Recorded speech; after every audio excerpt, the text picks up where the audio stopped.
Hi, welcome to another video on my channel.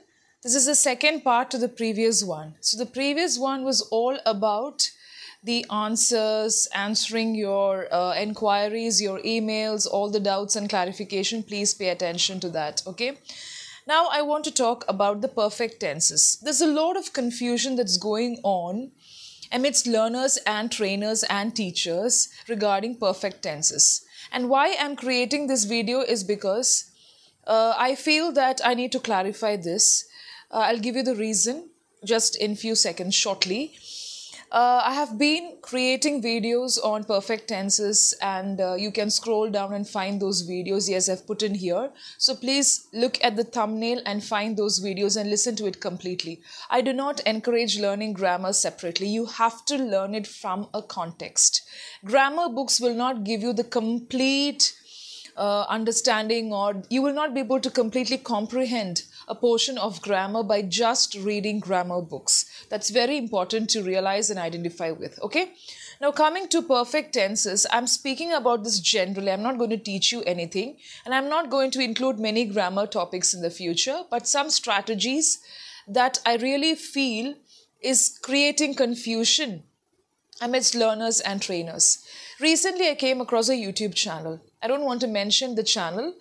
The channel do not have many subscribers as of now, but the creator is very good with the English language and is giving a few guidelines. So I happened to listen to one of the videos. I also listen to a lot of language videos, a lot of people speaking about different topics.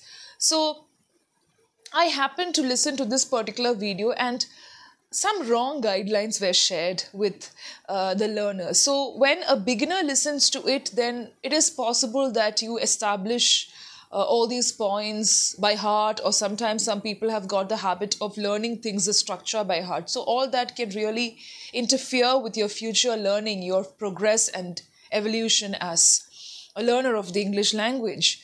So this person seems to be very learned and very fluent with the language, but perfect tenses, when we take perfect tenses, of course, past perfect tense is completely different from present perfect tense. It's completely different. One is in the present, one is in the past. Now, when you look at this perfect tenses, we have got three categories: present perfect tense, past perfect tense, and future perfect tense. These are the three categories under perfect tenses. Now, present perfect tense has got another specified group, that is present perfect continuous. Similarly, past perfect continuous, future perfect continuous. They are not under the category. Please get me in the correct sense. You have to grasp what I'm trying to tell you. So under perfect tenses, we have got present perfect, past perfect, future perfect, and when present perfect is specified, or when you want to give extra detail, you have present perfect continuous. Same thing applies with all the other tenses. Now let me give you an example. First thing is, before giving the example, do not confuse yourselves with structure and what is past perfect, what is present perfect, how do I use it, or when I'm speaking I need to remember the rules. That is not going to work when it comes to any language. Do not learn it by heart. And I have heard a lot of people debating with each other and sometimes arguing with each other on grammar portions without having a full comprehension of the context of the topic, of the area of study. You need to understand it by experimenting with a lot of sentences, by reading, listening, and all that. Just by reading a grammar book, you can never understand a particular portion from grammar. That is wrong. We have been used to this system, and that is why you're trying to continue with the system, which is actually wrong. Okay, coming to the example.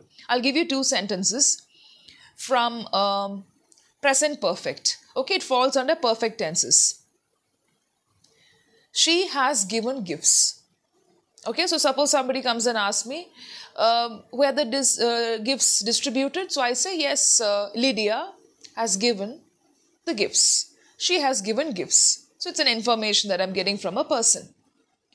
Now, the next sentence is going to be in present perfect continuous. She has been giving gifts during the function. So that is giving a little bit of detail. She has given the gifts. The action is over. When it's continuous, the action was going on with reference to the function. She has been giving gifts during the function. So, in the afternoon, suppose after the function, suppose the function took place in the morning, I'm speaking about this to someone else, I can say she has given gifts. That's like a vague statement or without much description. But the next sentence says, she has been giving gifts during the function. Okay, continuous, the action has been continuing.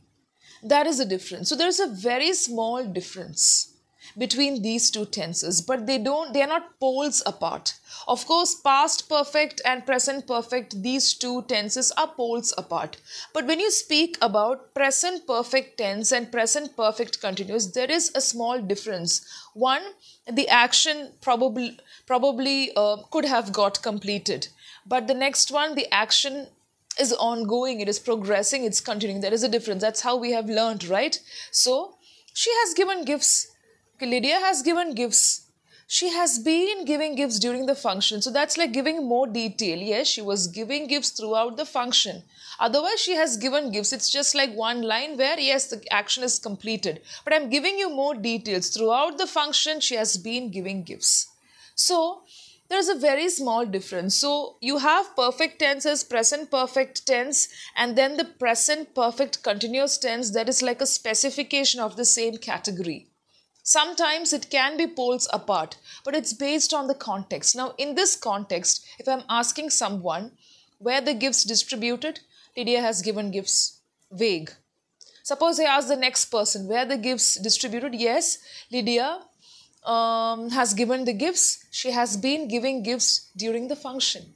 So it's like a little more detail in this context. There will be other contexts where it will be poles apart or you cannot really connect it like that. But here it is like it's not poles apart. So when you listen to a particular trainer or teacher, if they say that these two are totally different tenses, of course they are different because of this, the continuity of action, but they fall under perfect tenses. One is going on, the other one maybe the action could have got completed, but still understand that it is a specification of the previous one. So past perfect tense, past perfect continuous. It is past perfect, extra detail is there, continuous. So based on the context, it can be connected and there'll be very less difference also. So past perfect continuous is extra detailing. So when you learn the grammar portions, or when you teach the grammar portions also, to your children or to someone else, you cannot give this vague detail saying that one is over, one action is over, the other action is going on, and that is the difference. So it is like poles apart. No, you have to teach it from a context. At least one or two contexts. See, suppose this is what is happening, this is how we use the sentences. And ask the learner also to make a different situation or to try with different contexts. Otherwise, you will not understand it completely. Just learning it as one is present perfect, the other one is present perfect continuous. That is why many people find it very difficult. Now, I've really given details of my training sessions and such kind of things in the previous video. Please watch it completely because it's okay if you're comfortable with two or more trainers or mentors.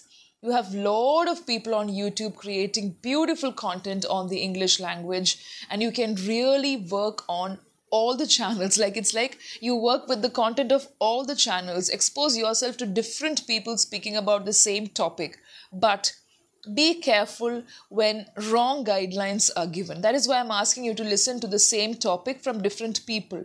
Because if you're confused, if you're following the same person, it's okay. But suppose you get confused with a particular topic, maybe another person is able to give you in a better way, is able to render in a better way. So I came across this particular video and I really saw that wrong guidelines were given. First thing is one action is over.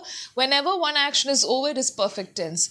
Whenever one thing is continuing, it is present perfect continuous or whatever, the perfect continuous tense. We cannot learn it by heart. Of course, there is a structure.